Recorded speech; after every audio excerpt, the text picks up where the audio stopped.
দেগঙ্গার চাকলা গ্রাম পঞ্চায়েত এলাকায় সিপিআইএম এর পার্টি অফিসে আগুন। তৃণমূলের বিরুদ্ধে আগুন লাগানোর অভিযোগ সিপিআইএম এর। অভিযোগ উঠছে গত পঞ্চায়েত ভোটে খড়ারহাটি গ্রামে জয় পায় সিপিআইএম, তা মেনে নিতে পারেনি শাসক দল, যার জেরে সিপিআইএম এর পার্টি অফিসে আগুন বলে অভিযোগ।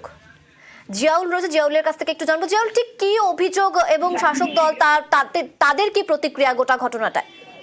দেখো, দেগঙ্গার চাকলা গ্রাম পঞ্চায়েতের আখারহাটি গ্রামে এখানে সিপিএম এর যে পার্টি অফিস রয়েছে সেই পার্টি অফিসে তৃণমূলের দুষ্কৃতীরা আগুন দিয়ে দেয়, এমনটা অভিযোগ করছে সিপিএম এর পক্ষ থেকে। কিন্তু সমস্ত অভিযোগ অস্বীকার করেছেন তৃণমূল নেতৃত্ব। তাদের দাবি যে শর্ট সার্কিট থেকে আগুন লেগেছে, ফলে এর সঙ্গে তৃণমূলকে দোষারোপ করা হচ্ছে, এর সঙ্গে তৃণমূল কোনো যোগ নেই। কিন্তু সিপিএম এর স্পষ্ট দাবি যে এলাকায় সিপিএম এর একটিমাত্র আসন, অর্থাৎ এই আখারহাটি গ্রাম চাকলা গ্রাম পঞ্চায়েতে, ফলে বারংবার তাদেরকে হুমকি ভয় দেখানো হয়েছে। ফলে তার সর্বশেষ একেবারে পার্টি অফিসে আগুন ধরিয়ে দিল এই শাসক দলের গুন্ডা বাহিনী, এমনটাই অভিযোগ। কিন্তু সমস্ত অভিযোগ অস্বীকার করেছেন শাসক দল তৃণমূল কংগ্রেস।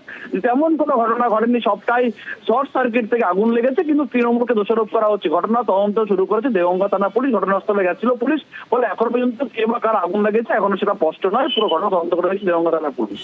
বেশ, ধন্যবাদ জিয়াউল।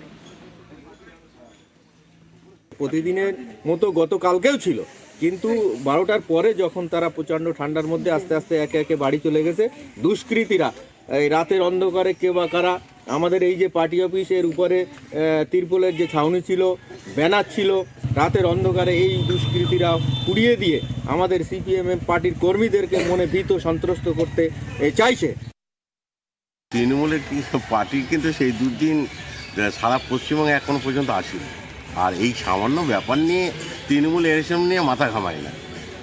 ওটা কোনো একটা ডুম জ্বলছিল, একটা পার্টি ওটা পেপারের করেছে, সেই হয়তো নেওয়ার পর ওটা শর্ট সার্কিট হয়ে পুড়ে গেছে, যার জন্য ওরা হয়তো বলছে যে তৃণমূল। সব জায়গায় তো তৃণমূল।